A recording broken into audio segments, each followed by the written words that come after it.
Supreme Commander Zaxathor stood at the observation deck of the Drachnid flagship Eternal Dominance, watching the swirling galaxies before him with all four of his crimson eyes.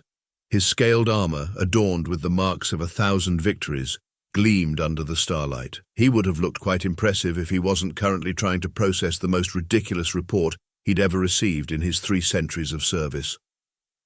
"Let me get this straight," he rumbled, his secondary voice box adding the traditional undertones of authority that had made lesser species soil themselves for generations. "You're telling me that these humans use explosives for entertainment?" The intelligence officer, Kexnar, shifted uncomfortably on his gravitational pads. "Yes, Supreme Commander, they call them fireworks. They literally shoot explosives into their atmosphere to create pretty lights, for fun." Zaxathor's tail twitched, a gesture that had sent entire diplomatic delegations diving for cover in the past. Today, it just expressed pure confusion. Now, you have to understand something about the Drachnids. They had ruled the known galaxy for the past 15 millennia, and not because they were particularly good at paperwork. No, the Drachnids came from what most species would consider a death world. Their planet Drachnor had 3 times standard gravity, an atmosphere thick with corrosive gases, and wildlife that would give nightmares to your nightmares. The Drachnids had evolved to become the perfect survivors. Their bodies could process most toxins, their bones could withstand crushing pressures, and their multiple redundant organs meant they could keep fighting long after most species would have called it quits and headed to the nearest afterlife. When they reached the stars, they found a galaxy full of what they considered to be fragile creatures. The Drachnids didn't even need to conquer anyone. Most species just took one look at them and decided that submission was preferable to dealing with 8-foot-tall armored lizards who could breathe acid.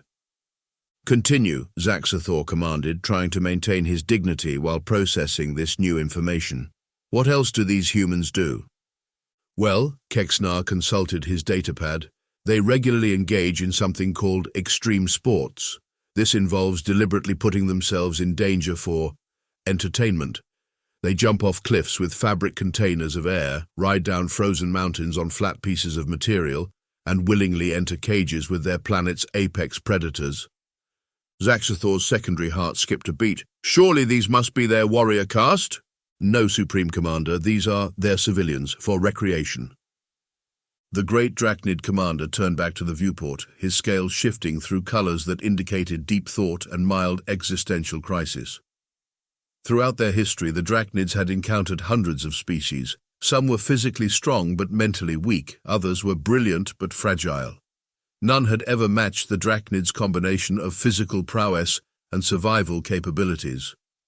Until now, apparently. The reports had started trickling in about 3 solar cycles ago.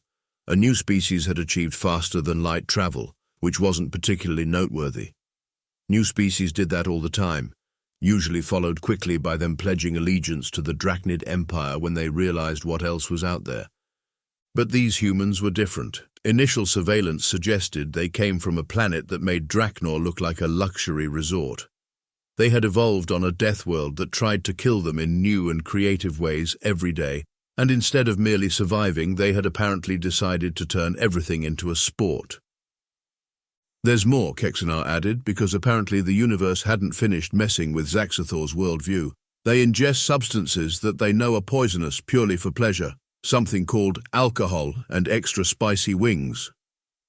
Zaxathor's armor creaked as he clenched his claws. The Drachnids had based their entire civilization, their very identity, on being the toughest species in existence. They were the ultimate survivors, the apex predators of the galaxy. And now there were humans out there somewhere treating death-defying acts as hobby activities and voluntarily consuming toxins for fun. "Send a diplomatic envoy," Zaxathor finally ordered, his voice carrying the weight of someone who knew the universe was about to change dramatically. "Let's meet these humans. And Kexnar?" "Yes, Supreme Commander. Make sure our medical bay is fully stocked. Something tells me we're going to need it. Probably not for the humans, but for everyone who has to watch what they do." The diplomatic meeting was going exactly as planned, which meant it was going completely wrong. Ambassador Nexavac stood frozen, all 4 eyes fixed on the human delegate, who had just casually walked through what the Drachnids had considered an impenetrable security field. Oh, was that force field supposed to be on? The human, Ambassador Chen, scratched his head. Sorry about that. Your energy signature is pretty similar to our old Model 3 barriers. They always had this weird flux point at 7.3 megahertz. That's classified military technology, Nexavac sputtered, his scales shifting to a particularly undignified shade of green. Really? Huh. We give these to our kids as science fair projects, Chen smiled apologetically. Would you like me to show you how to stabilize it? The Dracnid security team exchanged glances that clearly said, we don't get paid enough for this. Their legendary security systems, apparently, had all the effectiveness of a child's toy to these humans. The meeting hadn't even officially started yet. Things only got more bizarre when they finally sat down for the formal negotiations. The human delegation had requested refreshments, which was standard protocol. What wasn't standard was their reaction to the Dracnid ceremonial greeting drink, a corrosive substance that proved one's worth by not immediately dissolving their digestive system. Oh, this is fantastic, Chen exclaimed after taking a sip. Reminds me of this great little hot sauce place back in Texas, though it could use a bit more kick. Anyone got some wasabi? Nexavac's translator must have been malfunctioning. More kick. The drink was capable of melting through standard starship hull plating. Ambassador Chen, Nexavac tried to regain some semblance of control over the situation. Perhaps we should discuss the terms of humanity's submission to the Dracnid Empire. The human nearly spat out his drink, but not from fear or the corrosive liquid. He was laughing. Oh man, you're serious? That's adorable. Look, we were thinking more along the lines of a mutual defense pact. You guys seem pretty tough, and we could always use more friends for our weekend extreme sports leagues. The Dracnid delegation's collective jaws dropped as Chen pulled out what appeared to be a data pad and started showing them pictures. This is from last weekend's base jumping from orbit competition, and here's the annual volcano surfing championship. We had to disqualify Jeff because he used heat-resistant gear, which is totally against regulation. Oh, and this is my daughter's 6th birthday party at the deep-sea predator petting zoo. One of the junior Dracnid diplomats fainted. Speaking of sports, Chen continued, oblivious to the chaos he was causing. We noticed you guys have enhanced strength and dense bone structure. Ever tried rugby? We're always looking for new teams for the Interstellar League. Nexavac, trying desperately to salvage some dignity, cleared his throat. Ambassador, you do realize we are the dominant species in this galaxy. Our warriors are feared across 12,000 solar systems. Cool, cool, Chen nodded appreciatively while absently playing with what the Dracnids recognized as a small fusion reactor core. Hey, is this one of those pocket warmers? Mind if I keep it? Gets chilly in these diplomatic meetings. That's a Class 4 weapon of mass destruction, one of the security officers whispered in horror. Really? Seems a bit weak. My kid's science project puts out more juice than this. The meeting reached its crescendo when the station's artificial gravity suddenly failed. While the Dracnid delegation scrambled for their gravity stabilizers, the humans just looked mildly amused. 0G, awesome. Chen did a perfect backflip in the air. Anyone up for some impromptu space volleyball? We usually play with the magnetic fields on, but this is fine too.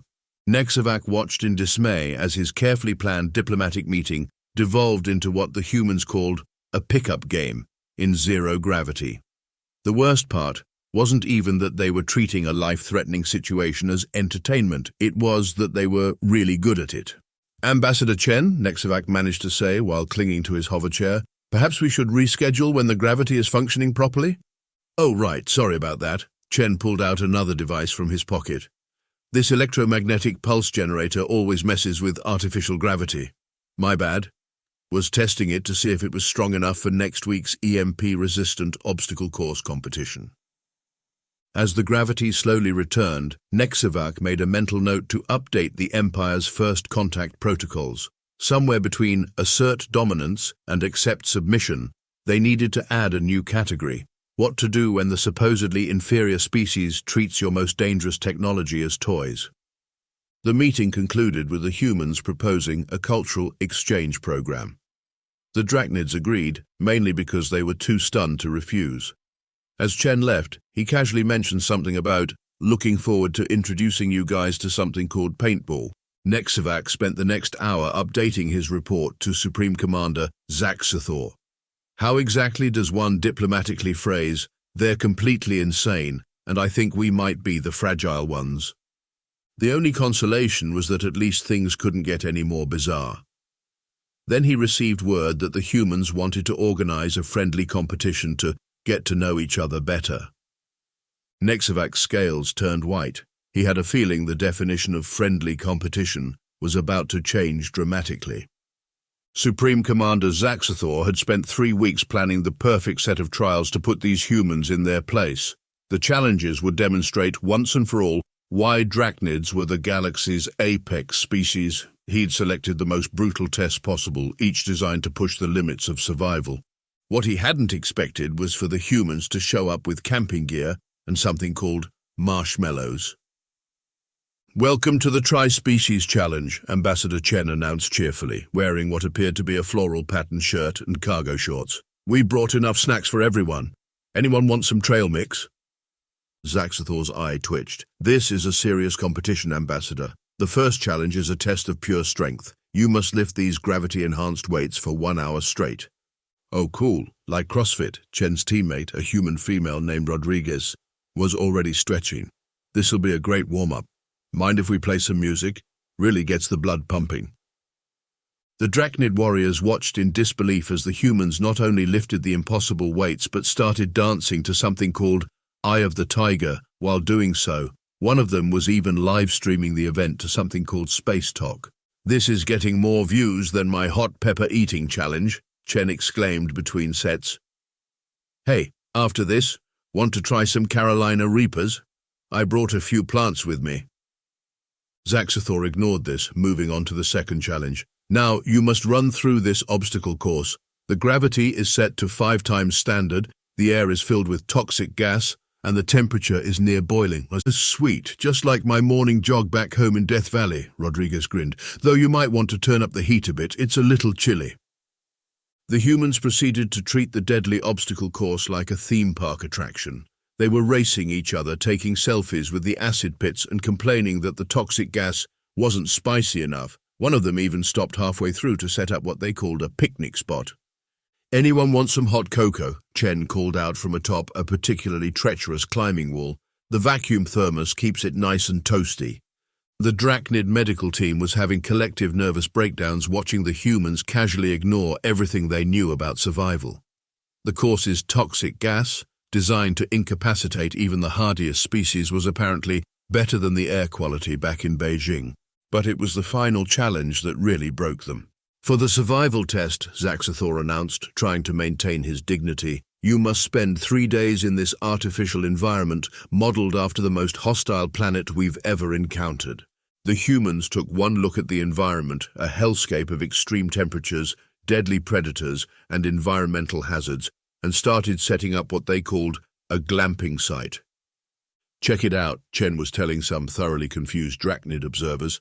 "We've got solar-powered fairy lights, inflatable furniture, and a portable hot tub. Really adds a nice ambience to the deadly wasteland vibe." By day 2, the humans had started a volleyball tournament with the local predators, discovered 3 new species of extremely poisonous plants and made tea from them, built a makeshift water slide into a pool of what was supposed to be acid, organized a barbecue and invited the Drachnid observers. The acid rain really adds to the marinade.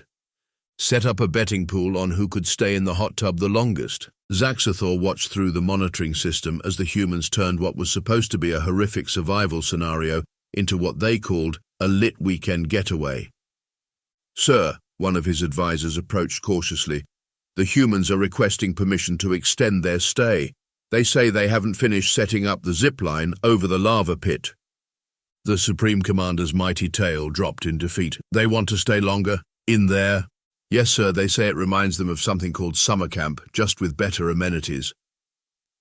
The final straw came when Chen emerged from the environment on day 3, looking refreshed and carrying several souvenir photos.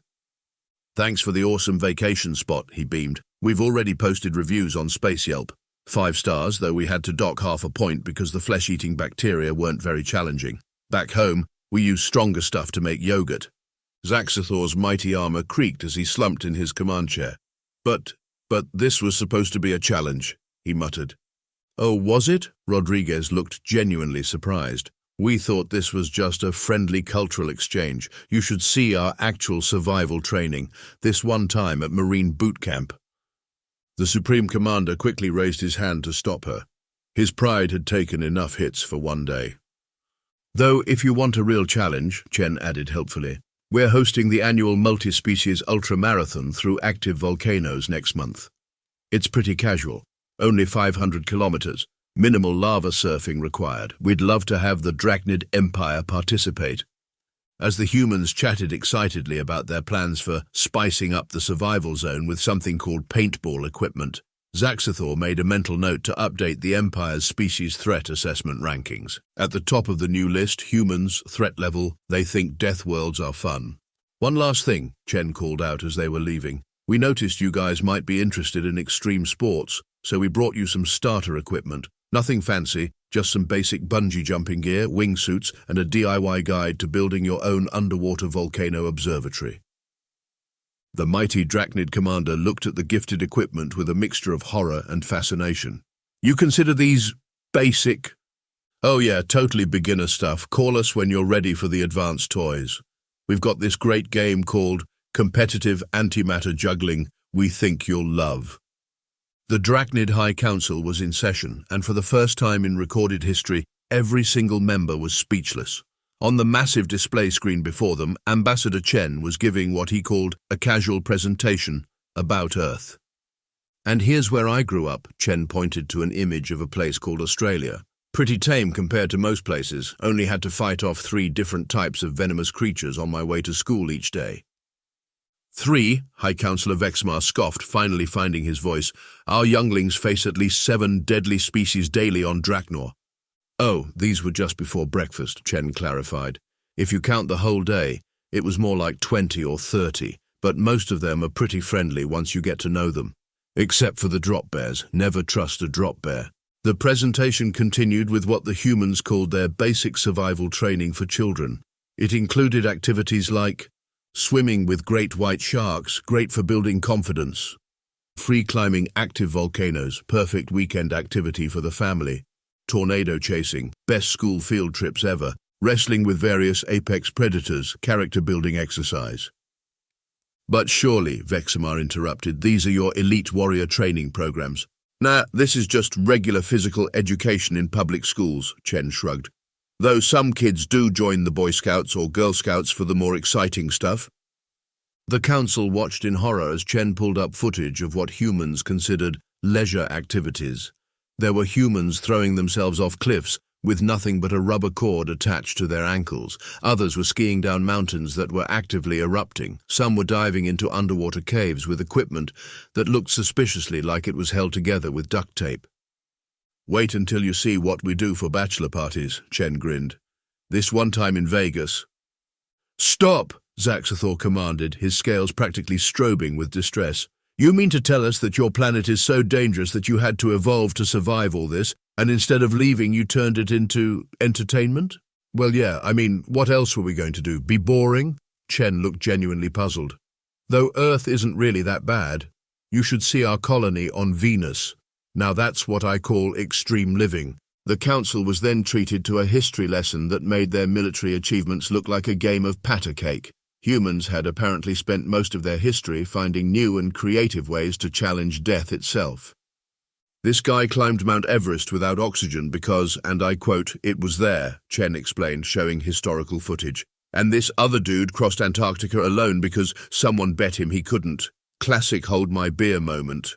"Hold my beer?" The phrase made every translator in the room glitch simultaneously.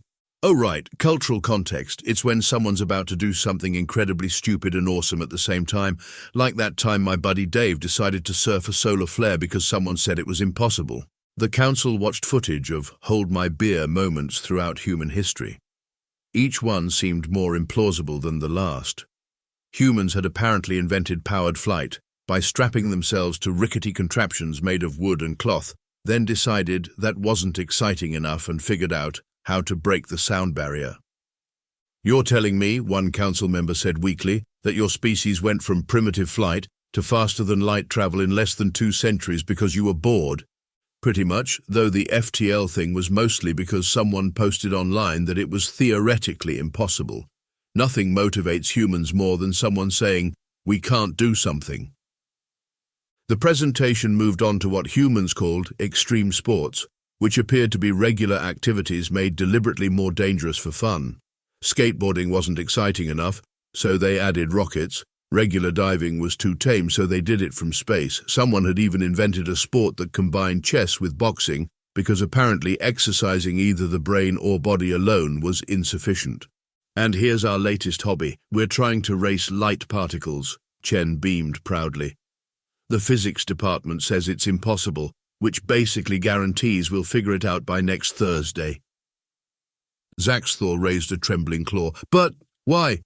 Why not?" Chen countered.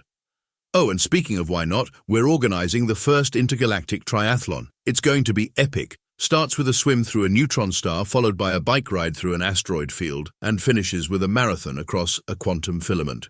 Very entry-level stuff." The council chamber erupted in chaos. Several members had to be treated for shock. One had started writing a resignation letter.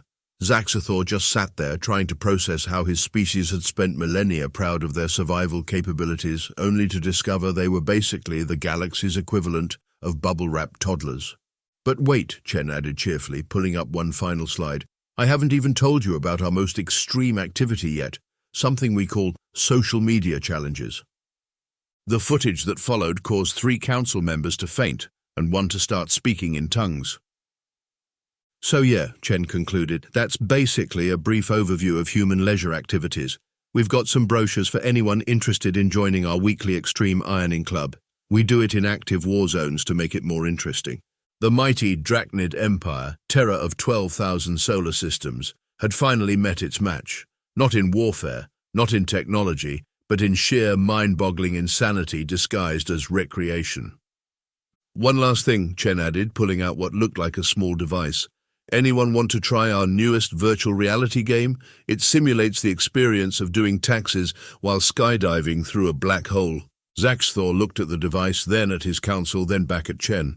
"Ambassador," he said slowly, "I believe we may have severely underestimated humanity's capacity for everything."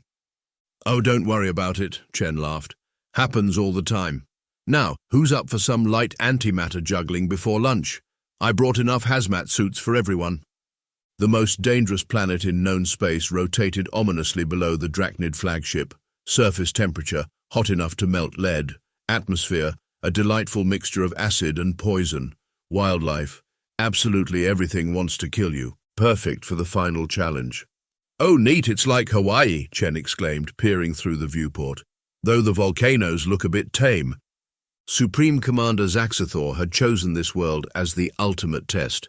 No sophisticated technology allowed, no weapons, no support, just pure survival skills on the deadliest planet ever discovered. Surely, finally, the humans would show some concern. "Does anyone want sunscreen?" Rodriguez asked, pulling out a tube. "The twin suns look pretty strong today." The Dracnid observation team watched in mounting horror as the human team prepared for deployment. They were wearing what appeared to be casual hiking gear and carrying backpacks filled with snacks. "Last one to the acid geysers buys drinks," Chen shouted as they dropped onto the planet's surface. What followed was 6 hours of the most surreal footage the Dracnid Empire had ever recorded.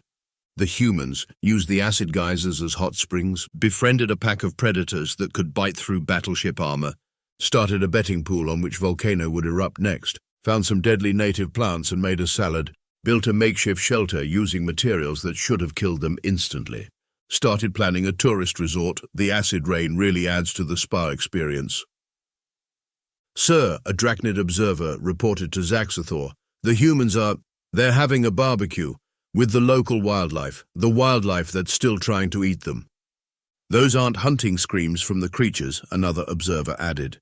"They're playing fetch with plasma balls."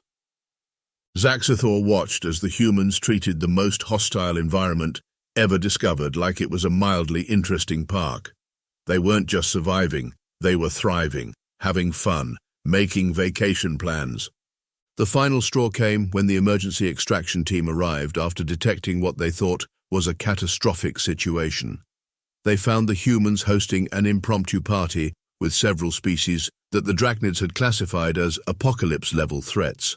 "Hey guys," Chen waved at the rescue team. "Want some barbecue? These local creatures taste just like spicy chicken. We're thinking of starting a food truck business here." That was when Zaxithor finally understood. The Drachnids had evolved to survive their harsh world through biological adaptation. Tough scales, redundant organs, powerful muscles. But humans had evolved something far more terrifying, the ability to look at certain death and say, "I wonder what happens if I poke it." "Supreme Commander," Chen called over the comm as the team prepared to leave. "Thanks for showing us this place. We've already submitted the paperwork to start a theme park here. We're thinking of calling it Extreme Everything, where death takes a holiday."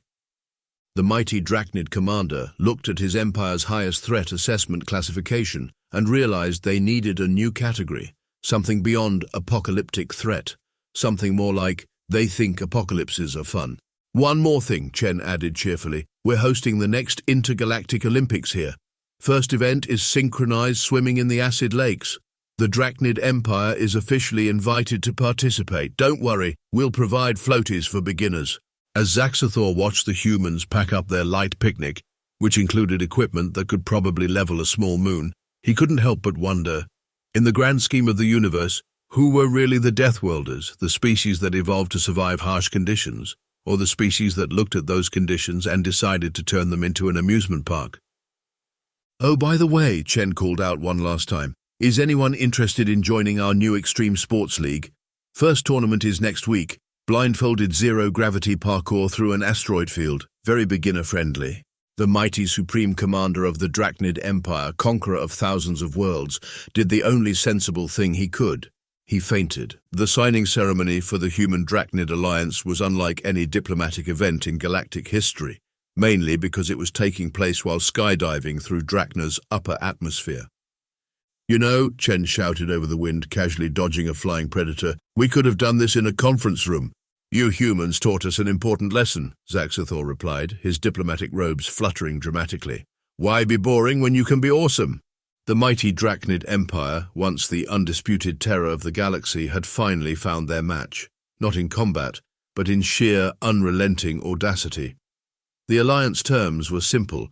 The Drachnids would help humanity set up their ludicrous entertainment ventures across the galaxy, and in return, the humans would teach them how to live a little. Already, Drachnid warriors were signing up for human starter activities like volcano surfing and antimatter juggling. Some had even started their own extreme sports leagues, though they were still working up to human levels of fun. "By the way," Chen mentioned as they pulled their chutes, "we're thinking of starting a new reality show. We're calling it Survivor Really Extreme Edition. Want in?" "What's the concept?" Zaxithor asked, immediately regretting the question. "Oh, nothing too crazy. Just dropping contestants into black holes with nothing but a spoon and a rubber band. Very basic stuff." The Supreme Commander's scales shifted through several colors before settling on a resigned purple. "You know what? Sign us up."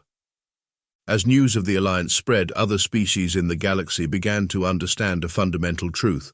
The universe wasn't ruled by the strongest, the smartest, or even the most advanced. It was ruled by those crazy enough to look at certain death and ask, "Want to see me do a backflip through it?" "Oh, one last thing," Chen added as they landed. "We're hosting a little get-together next weekend. Just a casual game of tag, with supernovas. Bring snacks." And that's how the galaxy learned that the only thing more terrifying than a species evolved to survive death worlds was a species that turned them into tourist attractions. The gift shop opens next Tuesday.